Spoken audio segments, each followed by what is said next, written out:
Awat sa rarare ko ano. Halo ko ni guys. Mga atag ni plastic. Here go. Tagpila na kilo ron sa plastic ron. Barato para no. May na po na madudagdag din mo guys. Maluoy ko na guys. Okay. You know. Yan po na ang plastic. May na po makadagdag niya timbang. May patutuhan kayo na mga tawanan nga na. Nga na patas yun pang inabuhi. Isaban mga wat. Anak mo. Nga na siya pinamuning kamot mabuhi siya. Asa mga taguli dahil migo? Asa mga taguli? Tagsara ko kita ni mo lagi. Dito?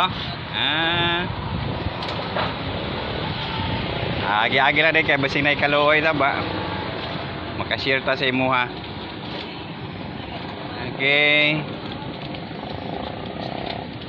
Mga guys, so naning kamot in town siya. Nga lang video niya. Ngayon nabuhi siyang kagulingon para mabuhi lang.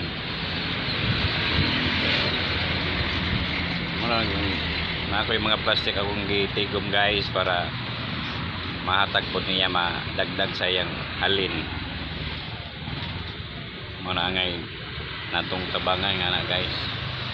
So na siyenta baktas ra pa yung taon niya. Kanya sa poblasyon 3 Tagbilaran. Patimbang na ito guys, iyan na yung patimbang tagkis ko ng kilo.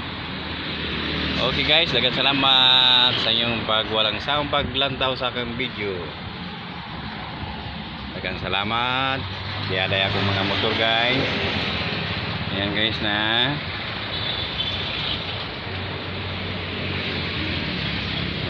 Say ganahan mo abang guys.